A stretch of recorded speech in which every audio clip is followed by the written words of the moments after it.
Karki will do the intros so right for now, you. on the left side, on Team B, we have Keller from Optic Gaming. He used to be Optic Gaming. Crimzo used to be on Envision. Chayne, I'm not sure about his gaming. No, not Congarna. Was he Congarna? Yeah, he played with Envision for a tournament. Or his team history. I think ZZA used to be on Florida Mayhem Academy. Joe Meister, I think, is on Fusion, and Kevin, I'm not sure if he was on a team, but that's the B team. The A team will be Note. Yeah, so Kevin played on -4 degrees, which was an open division team that didn't make trials. I played on a team with him during Wild Rose Saints back in November of last year. And then we've played in LANs together. Like, he was on the team that won the Odafest convention as well as the MSI Dragon Cup, which are 2 online or LAN tournaments that we participated in together. So I've played with Kevin before. I know how godly he is. He's 4,600 plus every season. Primarily hit scan, flexes to off tank because his boy Soldier got destroyed. Actually, one thing. Let me see if I can find a clip of Kevin. Let me see if I can find a clip of Kevin playing, because he has this one Soldier clip. His burst control on Soldier is actually nuts. So he's ranked 56 in this clip, but...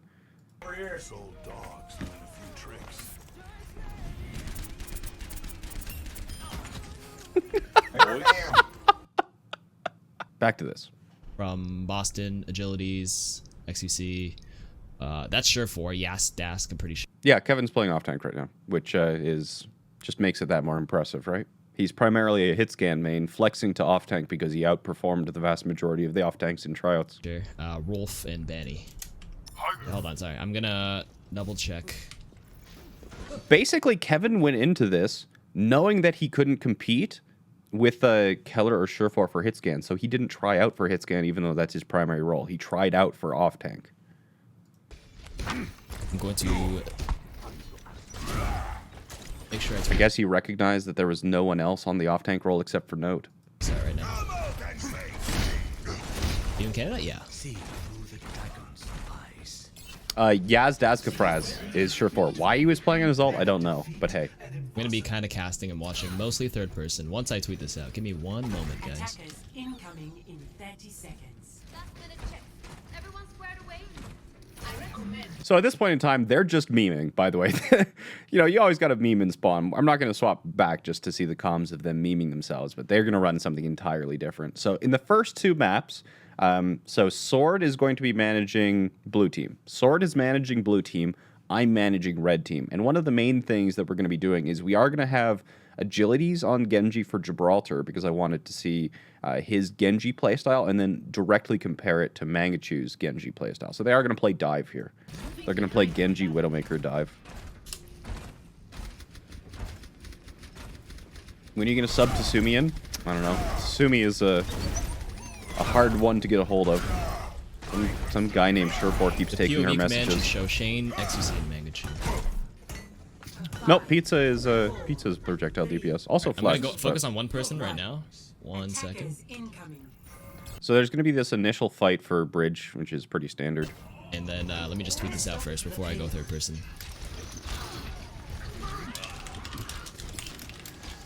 Okay, so you're gonna start to see XQC not kind of playing towards the meta that's developed in the Overwatch League. So the Overwatch League meta is all about this blue box where Pizza is right now. You can see Chayne is here, Kevin is here, Pizza's here, and they're not playing a Brigitte right now, so it's going to be more difficult to control. But XQC, for a lot of the actual first attack, doesn't actually try and contest blue box at all until he's eased into it, I suppose.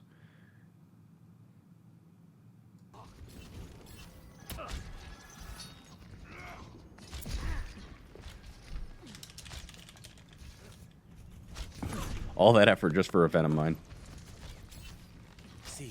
Where are the comms? Do you want to, like... I was going to take a look at the third... Do you want to... Let's, yeah, let's do Shayne's perspective then.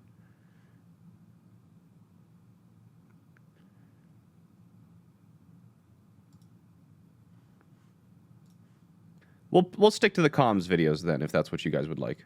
Okay. Sure. Smile. Put Sonic up on. Have Genji. Mercy, Genji, D.Va. Yeah, they have full dive.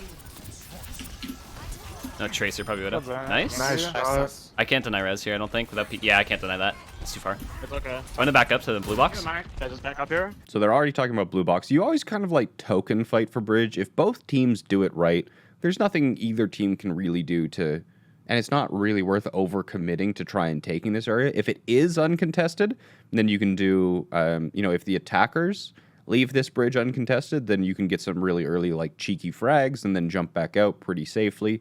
But if defenders leave it uncontested, it's a flank onto the high ground positions, which can be pretty dangerous, especially if you've got a Widowmaker. So it's basically just like mutually assured that nobody is going to be using this bridge connector in the early stages. Why did he say it was too far to contest the res there? Because he would have had to commit to his jump, which he would have got punished for.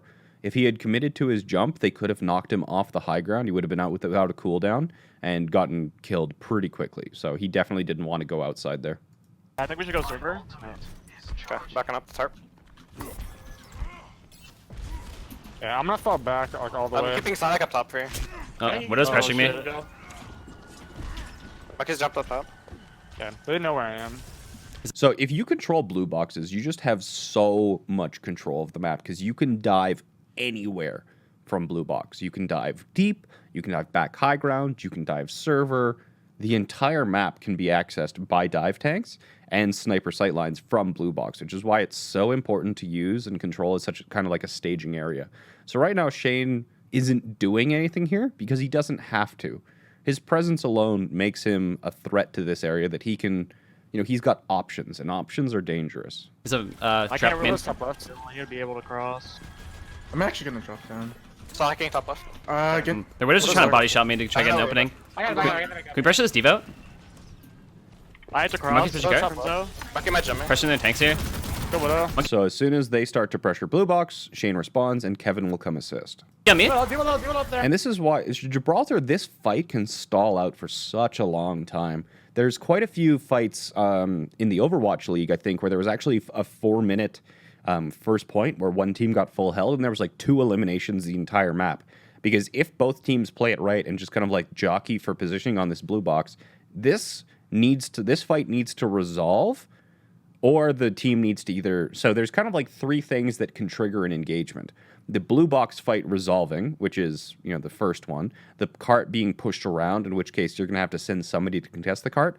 Or an opponent rotating into server to try and get different sightlines. Yeah, D.Va's deep. I'm on D.Va, D.Va's on the mech. D.Va's D.Va's on the on. mech. Nice. Yeah, I'll swap between the 2 perspectives. I'm a monkey. Yeah, I'm pushing up. Monkey drop main. He's alone. Nice. I'm pushing up on Zen. I'm on Zen. Maybe D.Va up top. Maybe D.Va up top. One. There's Mercy up top as well. Pushing Genji. Genji's out. And they reset right back to blue box. Okay. Let's see XQC's perspective at this point. So this was 41, so we need to go to like 43. Let's go back just a little bit. Perfect. So this is pretty much that exact timestamp. Let's look at it from XQC's perspective. Only note he needs to pressure cart. Once we get Bottom right, bottom right. Is that reasonable? Is that reasonable? Yeah, Come on. This is one of the things you'll definitely see. Like the A team always did this really well. In ranked and whatnot, you'll see reses fairly often. The Mercy has to fend for herself rather. Whereas anytime the res happened, a pick happened like this, where a note gets taken out like this, the entire team immediately tries to think about all the different ways they can res it. Whether you're doing more creative res protects, like dropping a self-destruct, zoning with Riptire, things like that. Trancing to res is kind of like one of the more common ones, but the easiest way is, of course, Bubble, Defense Matrix, or Winston's Bubble. So Zarya Bubble, Winston Bubble, Defense Matrix are all good to get Mercy's res off, but this is one of the things that I really liked about the team, is they never left Banny out to dry on getting these big reses. I played. Should be good. Once we get blue box control, then you can look for dives. So here is where you're seeing, in the very early stages, and XQC's chat was getting pissed about this, that Surefour was trying to micromanage XQC. So Surefour right here is talking about blue box control. He wants XQC to fight for box control so that XQC can get better sightlines and it can pressure Keller, and he wasn't doing this. So it's not a mistake. It's kind of like a play style or a different objective. And if you haven't been playing in the Overwatch League or been studying Overwatch League VODs, you don't know that this is kind of like the way that people are playing right now. So Yeah, we should go play. Fuck my play. so bunt jump to prevent headshots, bubbles that he can contest. He does get burned pretty quickly here, but yeah. Okay. On hills. You don't chance yet. Wait. Get Chayne now. Get one kill. Go again. There's something. I'm getting out. So one of the three things that could really cause a fight to actually evolve on Gibraltar is that fight. So both teams invested a lot of cooldowns, and then Joe Meister decided that things were getting too sketchy. He pops Valkyrie and goes for it. I'm Just pressure jump. And this is really good. So and if we play it back just like 5 seconds, give me a second. Can I go back using? So listen to Surefour ask for a pressure jump, and it's right as XQC is going to do it. So this is like exactly what Surefour needs XQC to do. If you listen closely, you'll be able to hear Surefour ask for it. Turn the VOD down a bit, sure. I'm about to unpause it, and you'll hear Surefour say just pressure jump. So the objective here is not to kill Widow, it's just to remove the threat so that Surefour can do work uncontested. Pressure jump. Pushing Widow. Nothing. Widow's dying. Widow on. I'm dying. And here you see XQC overcommit to the kill and get punished for it.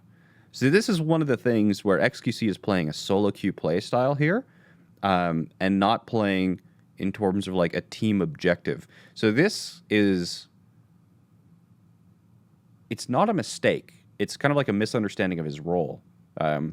If this was solo queue and you were having somebody else dive with you, like a Genji or a Tracer, fine. But his role here was just to remove Widow and then return to the fight and kind of like take control of that map and not go for direct elimination. So he does get punished for it. Oh, I'm absolutely sure he's learned all of these things. And this is the first map. So this map and the next map, which was Horizon, he also kind of struggles on Horizon, especially on the second point attack. But after, like on third map and forward, he was already improving, you know, throughout this map set. This is the first time he's come back to like really high level play outside of GOATs since he was released, right? So, yeah, this is not something that I'd be like, oh, cut from the team or anything like that. It's just you've got to identify where the weaknesses are so that you can improve on them. Coachable, right? These are coachable errors. And I have no problem with people making coachable mistakes. We don't just like if people make mistakes, but then like Ren and I are talking, but like, yeah, but we could correct that like that. And we're like, yeah, true. But, you know, things that we can't coach is just aim better lol forehead. We can't coach attitude. We can't coach tunnel vision and awareness. We can't coach. There's a lot of things we can't coach. But these sorts of errors are coachable mistakes. Tanks contain. Diva's one. I'm on top left. Okay. I'm with you. Mercy half. Diva's one on point. We got point. We can leave for a second here. Let's push. And Team Canada still won there. So, you know, pressures Keller out. Surefour gets to the stage. They have the ultimates they need. Done. Some mercy. They're a bunch group here. Hanzo's staggerable. Hanzo dead. There's mercy. Take top position.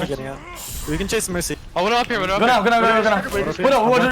This is the, I think it's here that, like, these are also little things where there was no actual set plays, strategy meetings, coaching, or anything that went on in terms of planning for these scrims at all. We didn't have any set plays. I would give them a composition and then say, if it's not working, swap the composition of your own volition. And the reason that I want them to do that is that I want to see the process that goes through their mind and who takes the initiative to actually call for the swaps and, you know, under what situation and all of this. It's all seeing how people act on an individual level, who's taking initiative, under what circumstances, do they get frustrated, do they try and fix problems when they run into an obstacle, all these various things. But we're going to see, I think it was here where there's some payload problems, and I think This is, again, a very solo queue thing, but actually, if you're in the Overwatch League level right here, Winston is probably the person on the cart right now. And then, with him here, Rolf is on the payload, where Rolf really wants to be transitioning somewhere else. We can burn through No heals. shift, no shift. Can we go? Can we go? I'm at those here. You know heals. Back up. So they're fighting this entire fight right now. One on, I think it's Rolf, but the payload's not in a place right now where he can actually contribute with his orbs. We're finally, we can go in. Kill him. A little bit. We're going bottom left, we're going bottom left. Where's the Mercy still under, Mercy still under. Bottom one. Get out as soon as you can. Okay, I'm actually gonna die here, dude. They use chance. We can park a bite here. Monkey's one, top left. Okay. So again, with the different style, right? So he's trying to go for and this has always been XQC's playstyle. It always has been. He's these really aggressive solo carry tank, and we can even see here how many resources did he actually demand from the opposing team, right? So let's take a look at this again. So one of the things that we consider an effective flank to be is even if you don't get eliminations, it's how many people's attention you can command. Because if you as an individual can command the attention of 2 people and survive the 1v2, then the rest of your team is fighting a 5v4, which is a greater advantage. Top left. We're still. Where's that?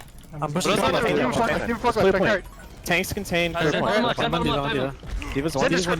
middle. Did I not go back? Or did I go back too far? I did go back too far. Okay. Let's go here. Hanzo's targetable. Hanzo dead.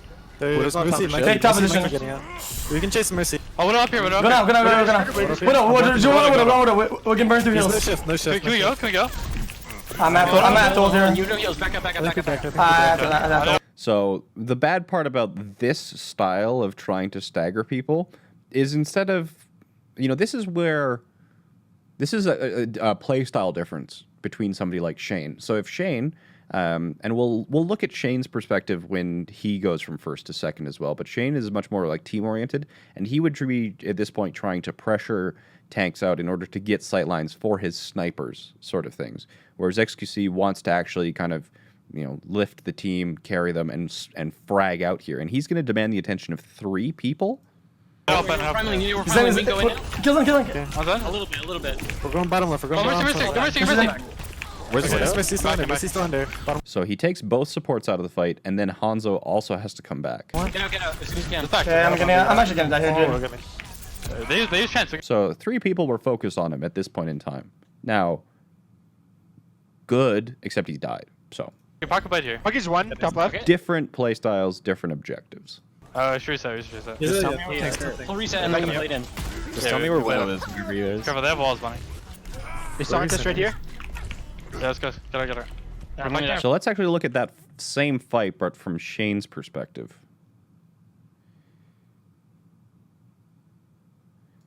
So is it here? I think it's here.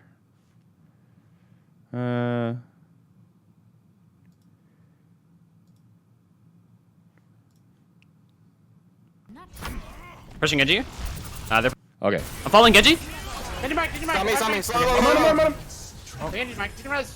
Diva half. I'm still getting.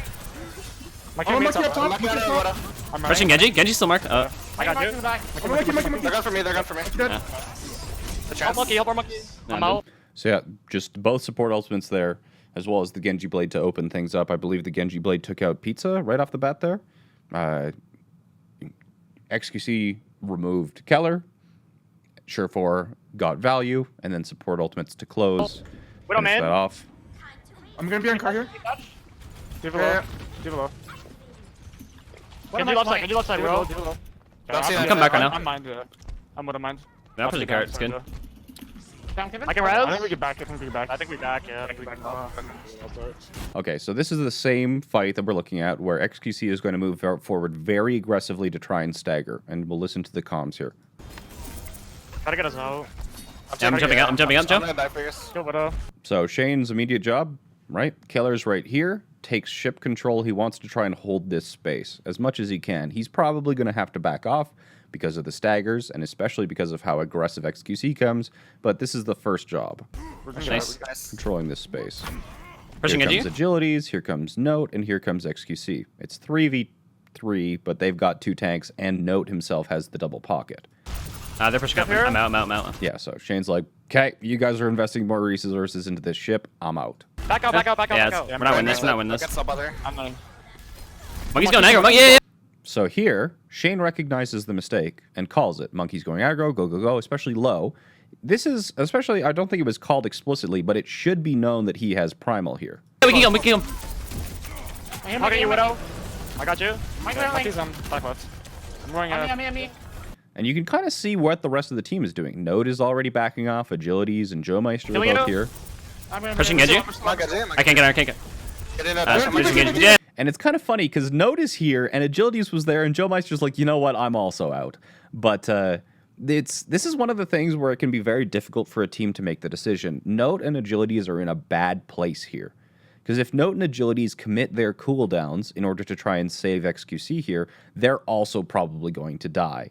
Agilities has to contest with both Kevin and Chayne here, and Kevin and Chayne have both kept their cooldowns.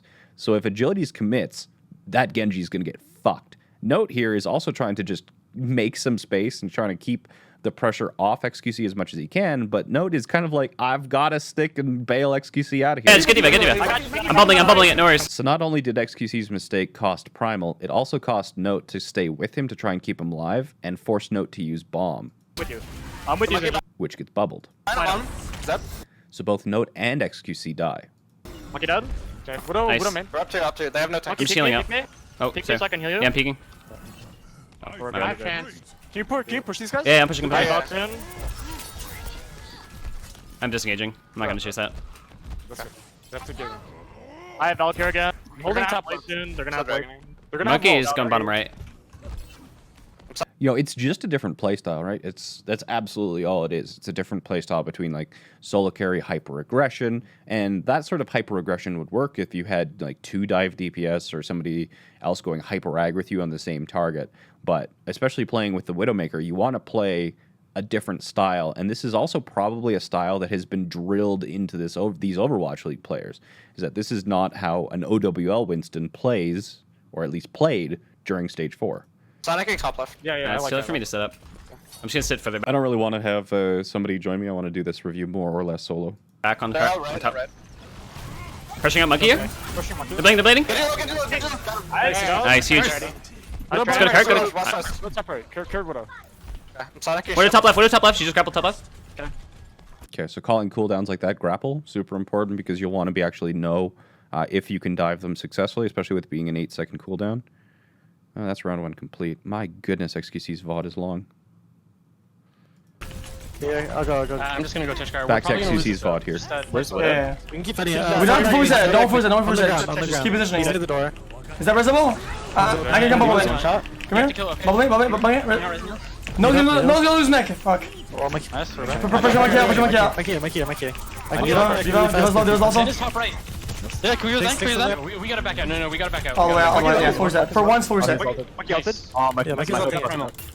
One of the, it's just kind of like a minor thing. This isn't something that I would critique these players on, but just for people who do play Mercy in chat, you can...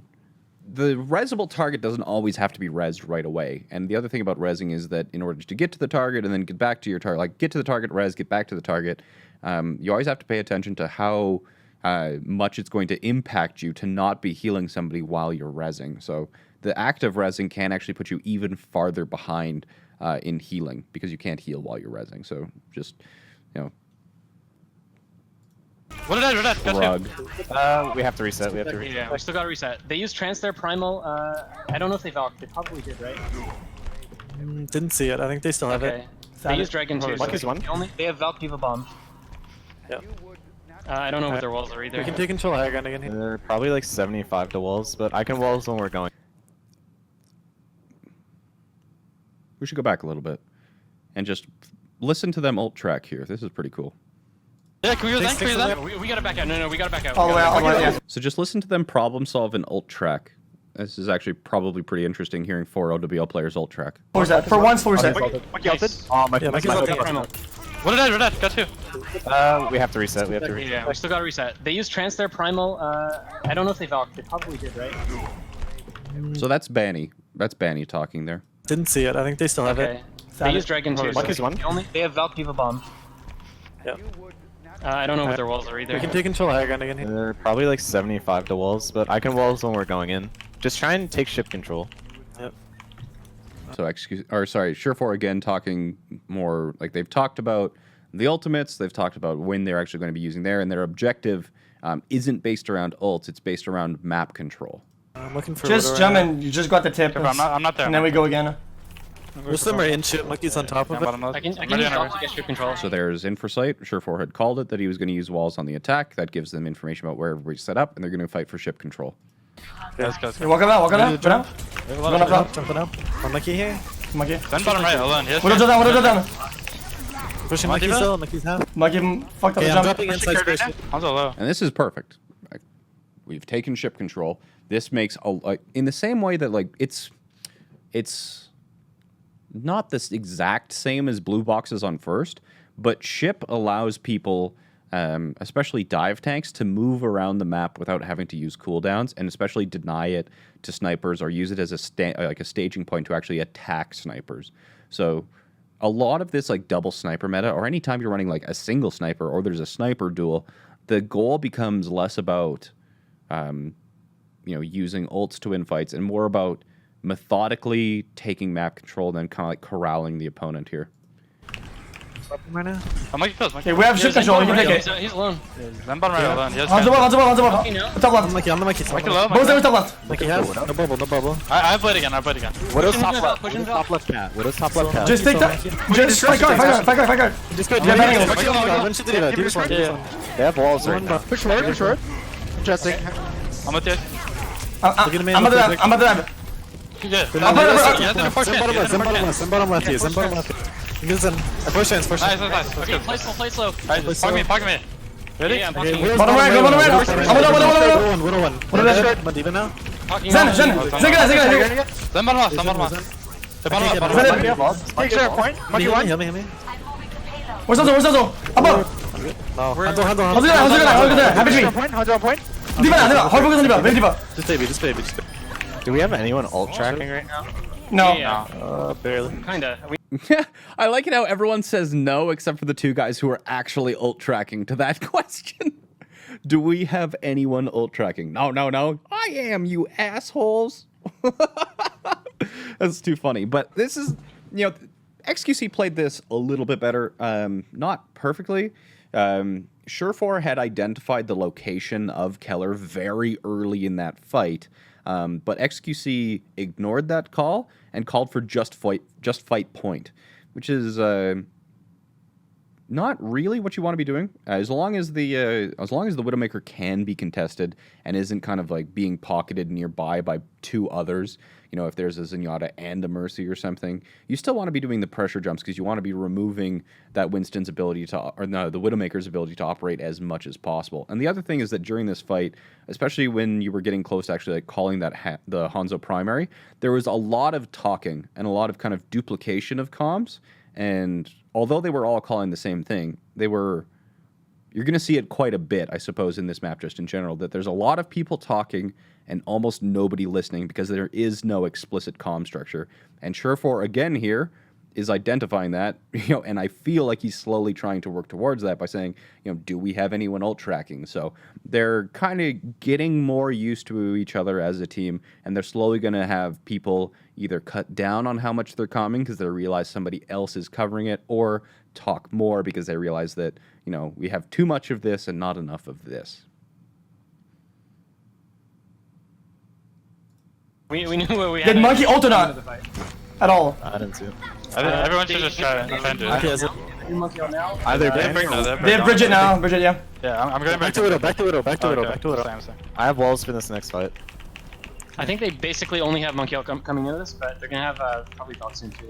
People won't have bomb here. So there goes Banny ult tracking again, just like he was before. So we can farm the tanks, I think. Oh, right. So the call was they have Brigitte, but then he swapped back to Widowmaker. Right side, sure. Upper left, Hanzo. Behind orange box, right side. I'm gonna heal the Just heals. fight slow, farm their monkey. He's gonna waste time. Yeah, Monkey's close. Widow's under right now. He's playing. So their main goal here, I love Banny. I love Banny's calling here, especially You know, knowing there's so few people who accurately track and plan around tank ultimates. You know, you can use things. You can do so many things with when tank ults are up compared to down. You can force them out early because, especially in a chaotic fight, if you've allowed a monkey to keep his primal into a really devolved or chaotic fight, he's gonna clutch it out because as soon as you try and burn him down, he's gonna primal. And then he's going to, you know, either kill everybody or last long enough for reinforcements to arrive, especially when they're on defense. So identifying when a tank ultimate is online and, you know, putting more pressure on him to try and force that out can be a good strategy. Or if you've seen a cooldown and you need to hard invest, you can hard commit on tanks the same way you hard commit on Zenyatta's sometimes to force out Transcendence. Corner. Widow walls. What in the corner? What did I do? They jumped down. Both of them are back. Push. Yeah. Spawn camp. Someone watch right door. Here, I'm gonna watch right door. You guys just come out. Devo's going right there. So walls, not only to identify where the Widowmakers are, but where each team is going to be coming out of these doors so they can actually corral them. Monkey one. D.Va 1. D.Va is great. D.Va on the right. D.Va on orange box. D.Va 1. The one here. Widow right side. One's in here. Yeah, what is Good. Good. Well played. Yeah, and it's not super surprising. You can get a stagger like that. They definitely snowballed it through third point pretty hard here, but if you have that Widowmaker on the high ground uncontested and you have tank ultimates going into that final point, it's pretty easy to final cap Gibraltar there. They talk so much. There's like, the thing is with talking so much is that you have 6 sets of eyes and 6 sets of ears. And I don't mean that kind of condescendingly or anything like that. I mean it in the way that each individual sees different things, recognizes different things, tracks different things, is aware of different things happening.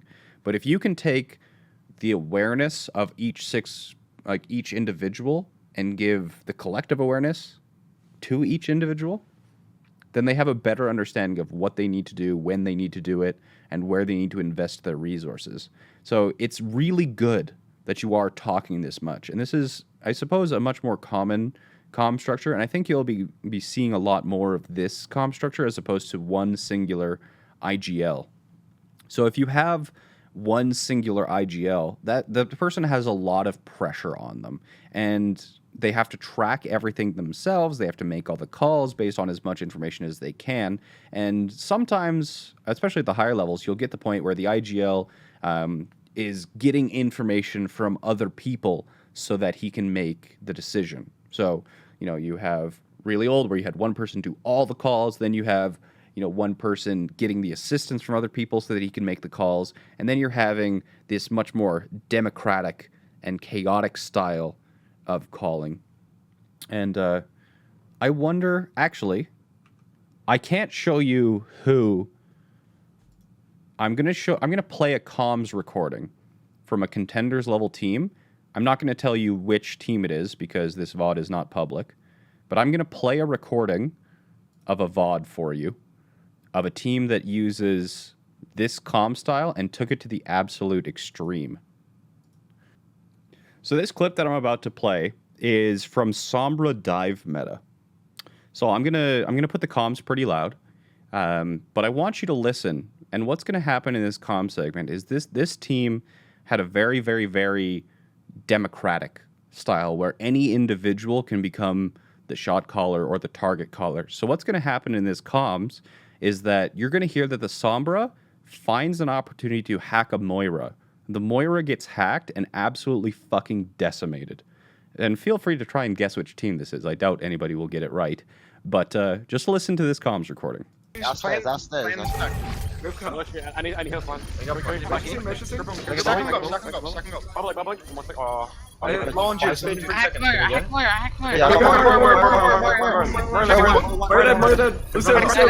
trapped. Lucio one. I'm pushed off as well. D.Va. Junk is one. I'm happy. I can't see John. I'll play that one more time.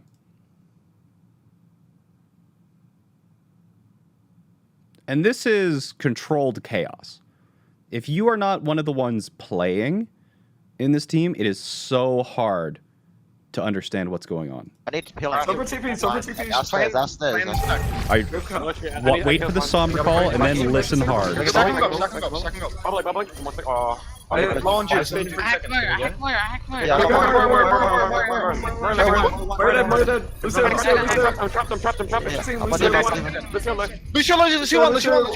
pushed off as well.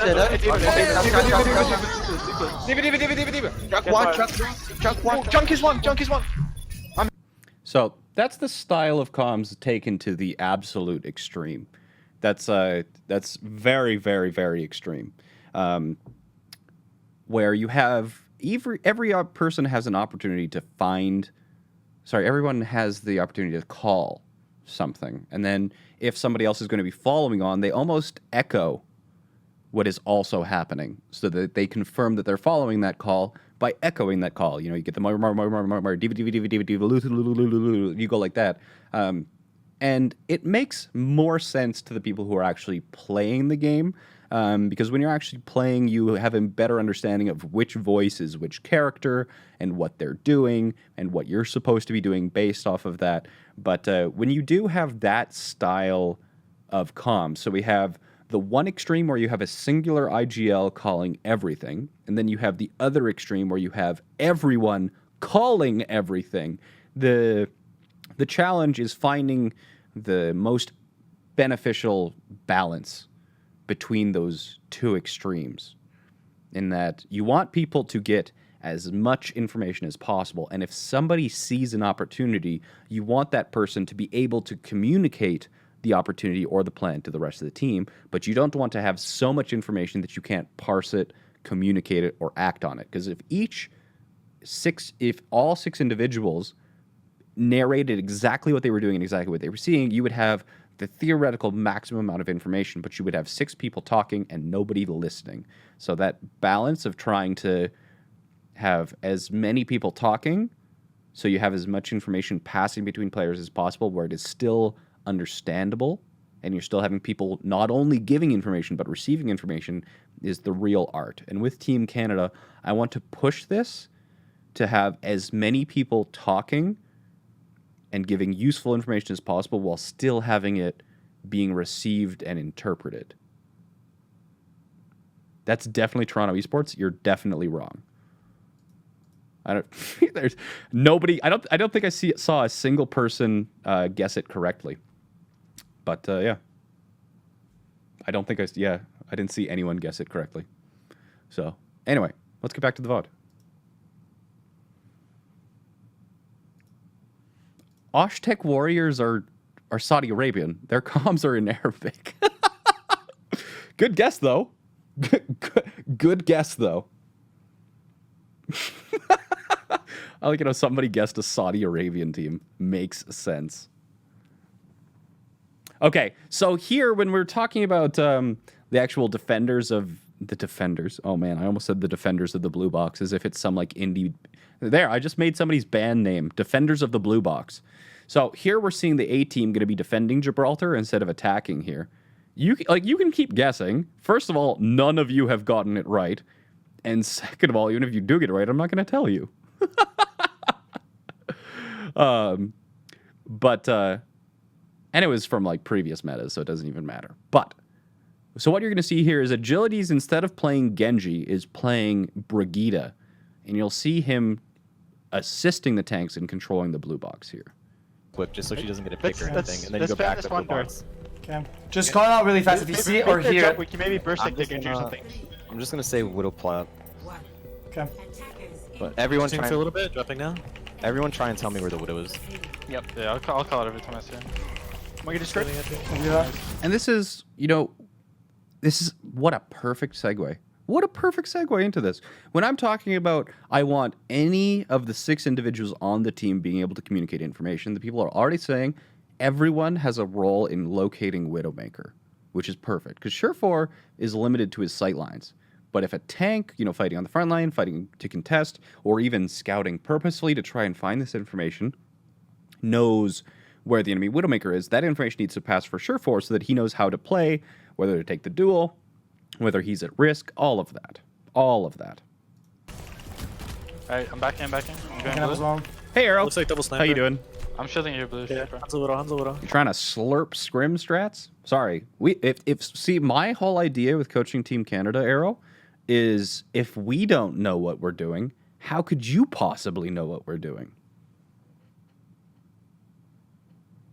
Pretty sure I have ascended to next level strats. Falling back, fall back a bit. So just try and hold blue box for as long as we can. Yeah. Monkey top. I don't see what is Widow's far like back. main.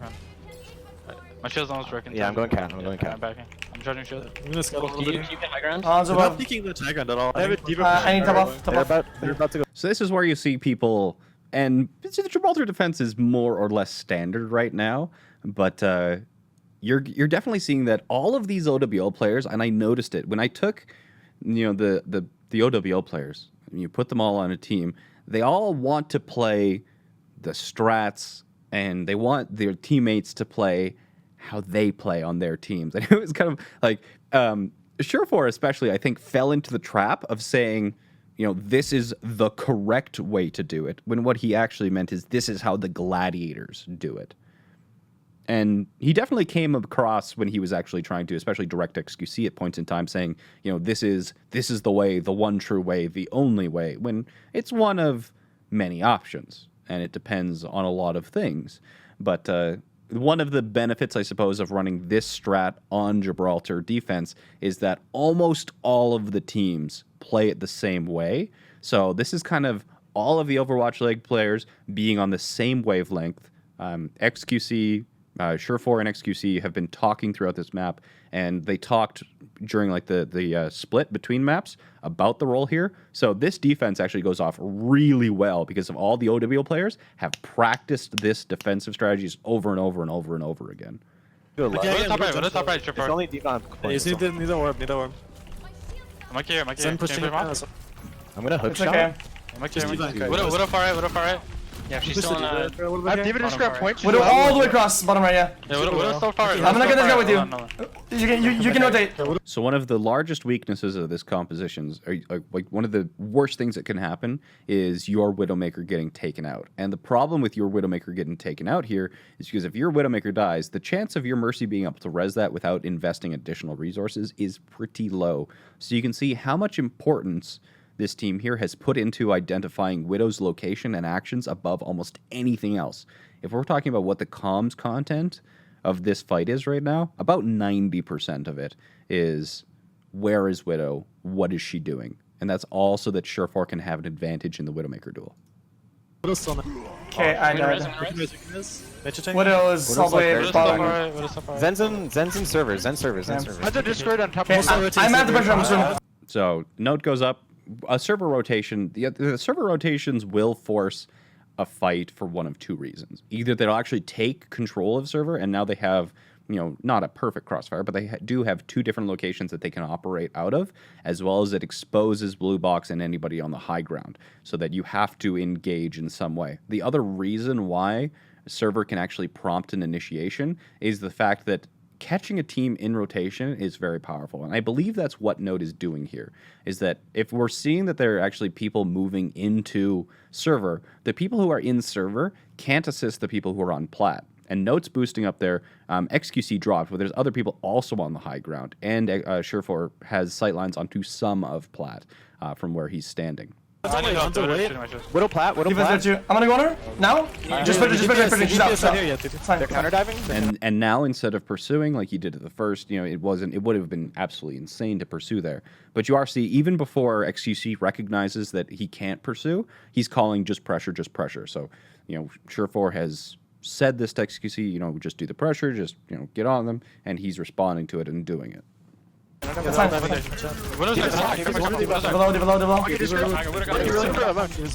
super right now. Cross, thank you. Widow's grabbing top right. Widow's grabbing right. No mercy.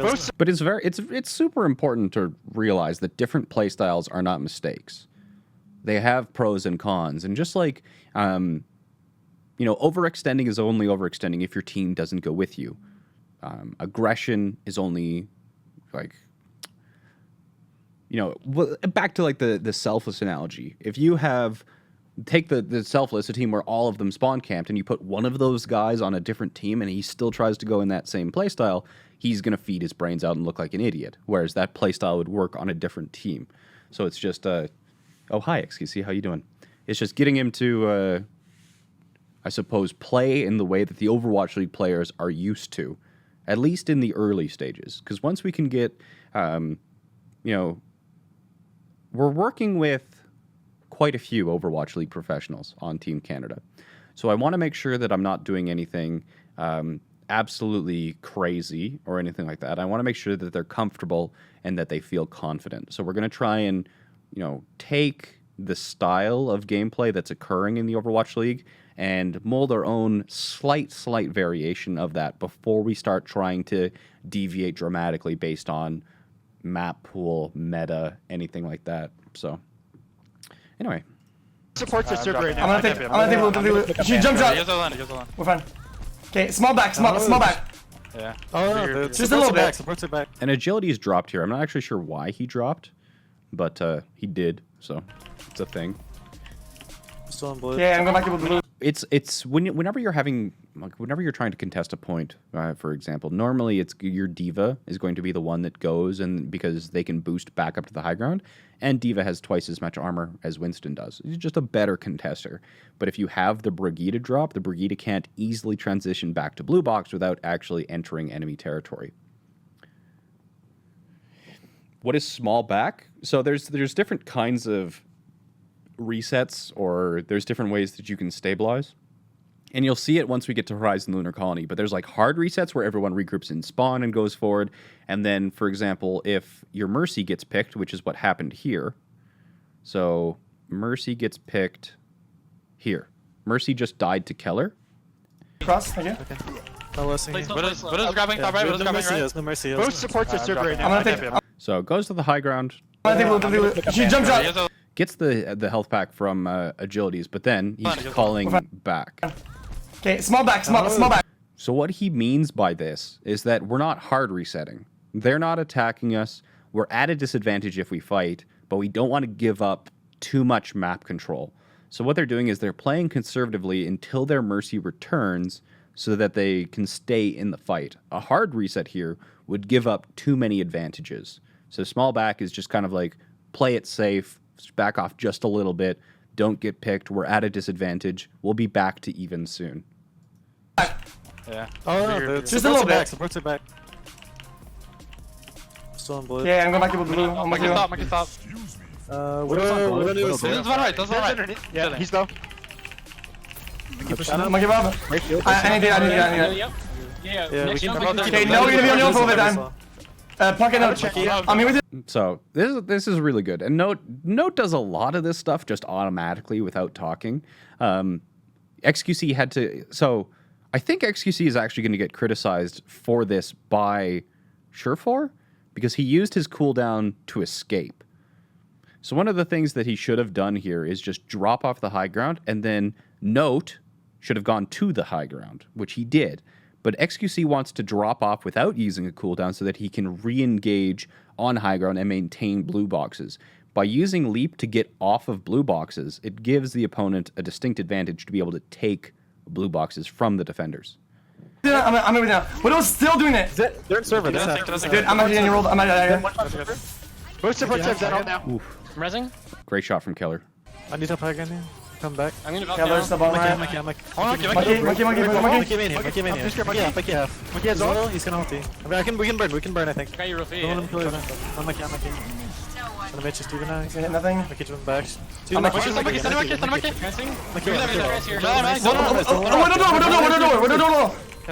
Yeah, so this is, again, first map, right? So the comms aren't going to stay like this for the entire scrim, but just pay more attention to what the comms sound like during this chaotic fight.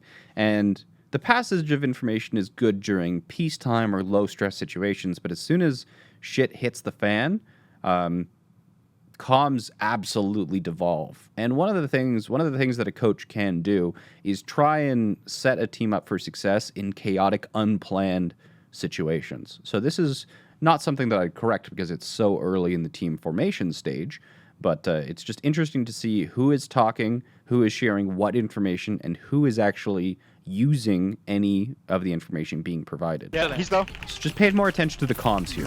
Monkey Bob. I need it. Okay, now we're gonna be on your for a bit time. Pocket out. I'm here with you now. I'm here with you now. Widow's still doing it. They're in server. Dude, I'm actually on your roll. I'm out. Both support Zed out now. I'm rezzing. I need to plug in here. Come back. I'm gonna Yeah, there's the bottom right. Monkey. Monkey. Monkey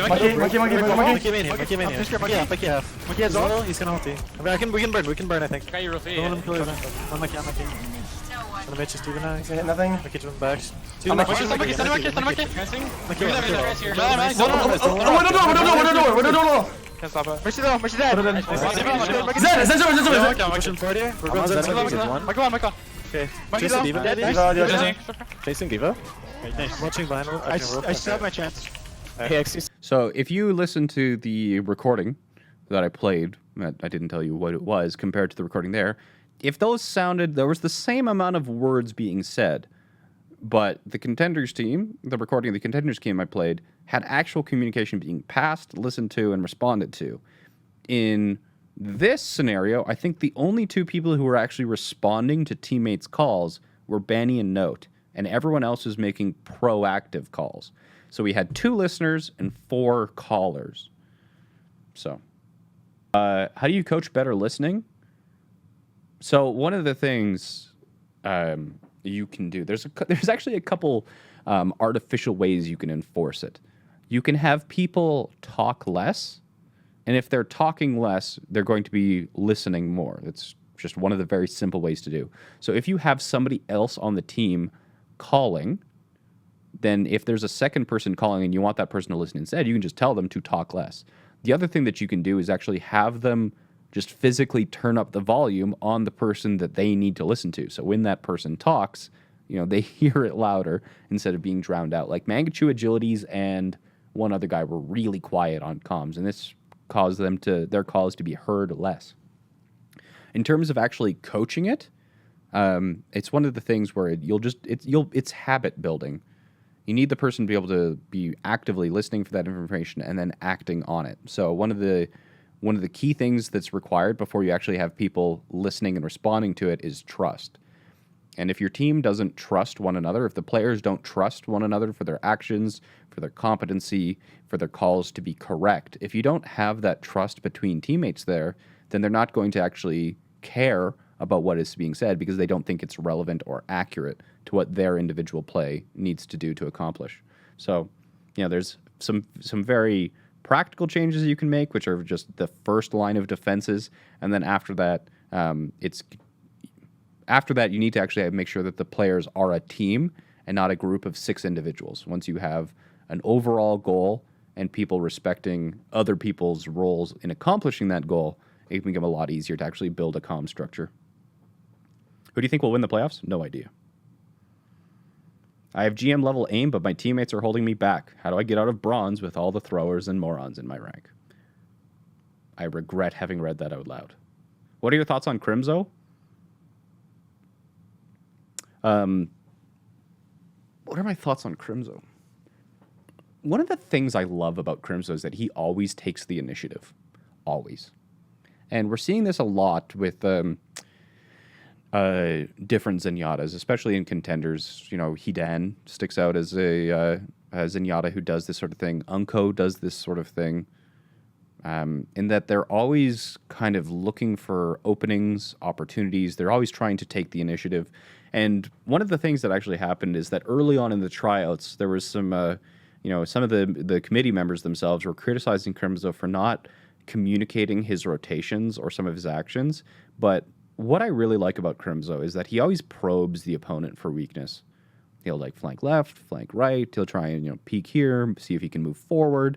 He's got insane mechanical skill. He's super confident in his mechanical skill. So if the opportunity that he identifies is 1v1 this opposing DPS, he'll go for it and he'll win it sometimes, more often than sometimes, to be honest.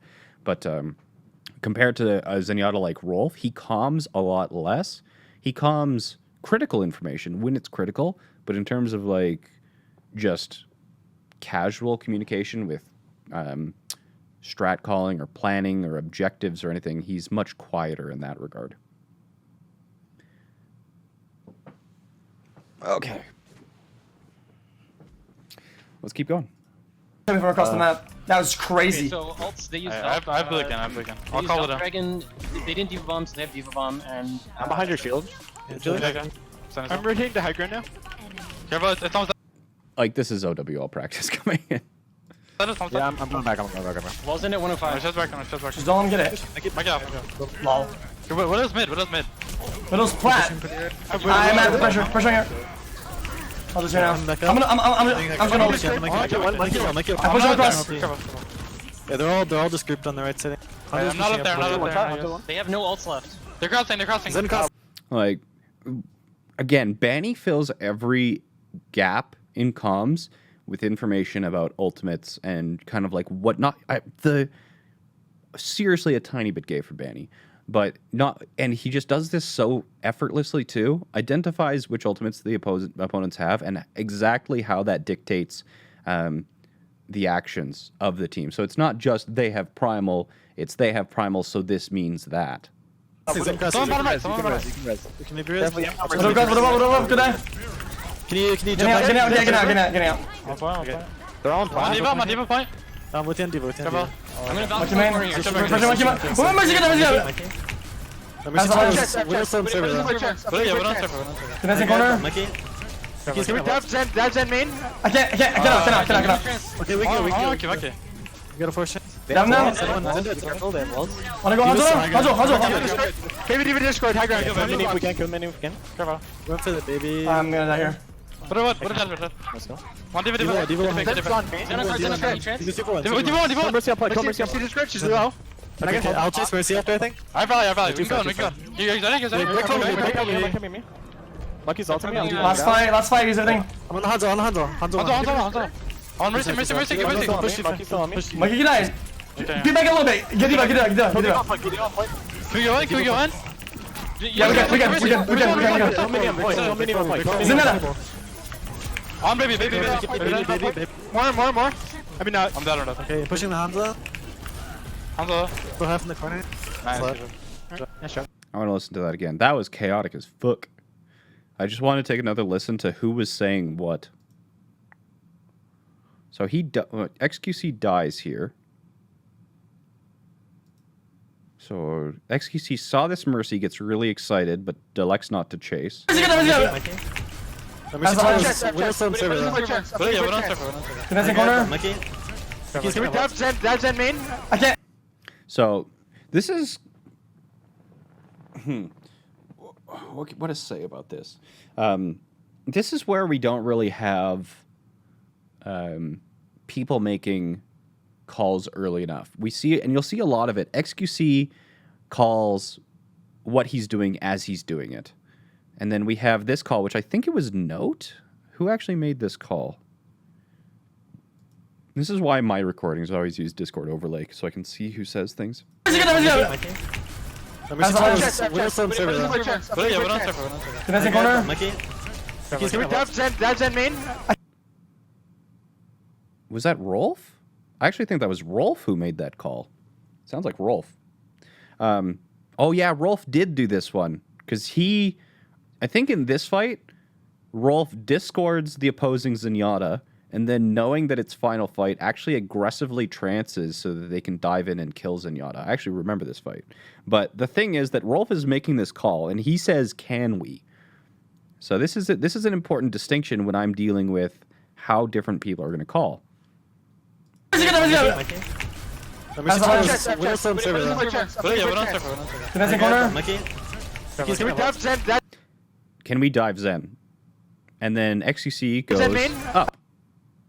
I cannot. So now he adds, I cannot. And this is going to be the difference, is that Rolf is going to be checking for the actual cooldown status or the ability for his team to actually do things. But then watch XQC's actions when he chases the Zenyatta into server room. Okay, we go. Okay. We got a force. Down now. So they did do that. They discorded Crimzo. They tranced aggressively to take him out, knowing it was final fight. Wanna go Hanzo. Baby Diva Discord, high ground. Kill many if we can. Careful. When The objective was kill Zen. The objective was accomplished. XQC is now overextended. I'm gonna die here. He's gonna die here. You'll see him come back though, and I want you to compare what Rolf did there. Can we? Here's the plan. Let's do it. To XQC's I am doing. Lucky's ultimate me. Last fight, use everything. I'm on the Hanzo. On Mercy. Mikey, get out. Get back a little bit. Get back. Can we go in? Yeah, we can. Zenyatta. So you heard that call? It was Zenyatta as he's jumping at Crimzo. And Pizza. He has Primal, but the call Zenyatta. First of all, I don't think XQC knows who can assist him here. He's playing with Widowmaker and Brigitte, so nobody has high mobility except for Note. So he calls Zenyatta and he goes here, which I guess would imply that he wants help, but he also has Primal, and then he uses Primal here. On baby. More. Maybe not. Okay, XQC's good at juggling. Note's here. Nice. And it works out. It works out, but this sort of style of calling is not the style I would want from a main caller. So I want a main caller to have, I suppose, more awareness of cooldowns, who can assist him, as well as like the overall objective of the team. What is the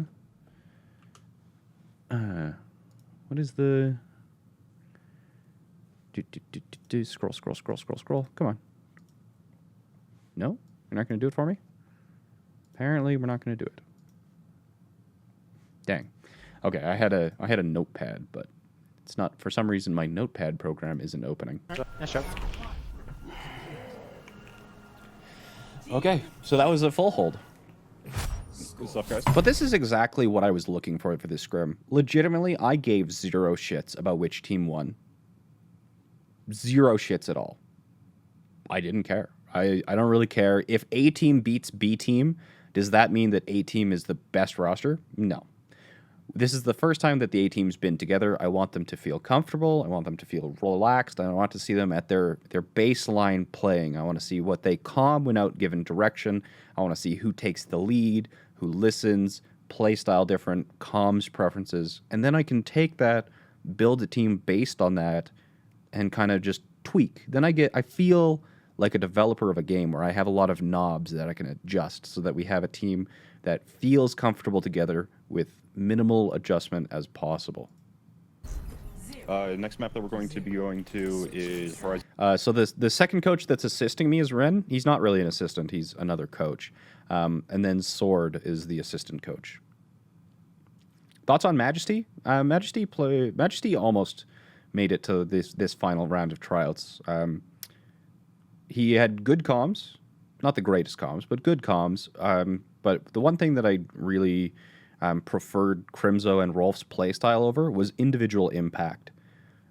Majesty played it very safe, made the correct decision with Transcendence and whatnot, but Crimzo and Rolf have a much higher individual impact and are playmakers when they need to be playmakers. And I like that kind of X factor out of the Zenyatta, where your Zenyatta is an additional threat, not just a support for DPS and tanks. Horizon Lunar Colony. Agilities will be swapping you out for Mangachu. Now we're getting Mangachu in. Prepare to attack. Select your hero. Be back 1 second. Fuck, dude, I never expected this. That was really smart what you did. The angle was crazy. He could hit me from all the way to the back. I'll remember that next time. Yeah, so just reflecting on the points and whatnot. So that was Gibraltar. Does anyone have any questions about Gibraltar's? About Gibraltar itself? Bubs the King with 100 bits says, Jayne, I plan on doing a stream tonight on the connections of chess and Overwatch. Any tips on getting eyes?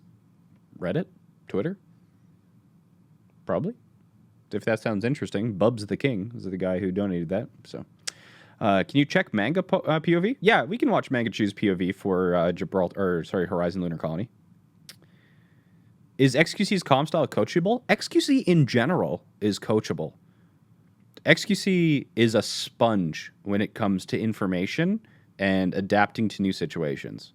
And that was kind of one of the things that I didn't know until yesterday. He's an absolute sponge. It's crazy how fast this man thinks. He thinks faster than he can talk, and he talks at Mach 2. I think that's the best description of XQC I could come up with in such a short amount of time. And Surefour kind of knows this too. Surefour gives him like one line of direction, and then XQC understands all of the implications from that one line of direction. I think that XQC is a very, very coachable individual. Absolutely. And I don't even think that, like, my coaching style is very much kind of like lead you by the hand to allow you to arrive at the correct conclusion. But I don't think you'd even need to do that with XQC. As long as you could give him the information he needs to arrive at the conclusion himself, he'd be like, yep, that makes sense. And if he doesn't, you know, I don't know. I'm not sure how he provides feedback off stream. I've never been in that situation with him. I would hope it's a little bit more constructively than he does in an entertaining fashion when on stream, and I would suspect it is. I would suspect it is. You know, anytime he kind of overreacts or something on stream, it's very much for the entertainment, at least in my opinion. But we'll have to see how it actually works out in a team environment.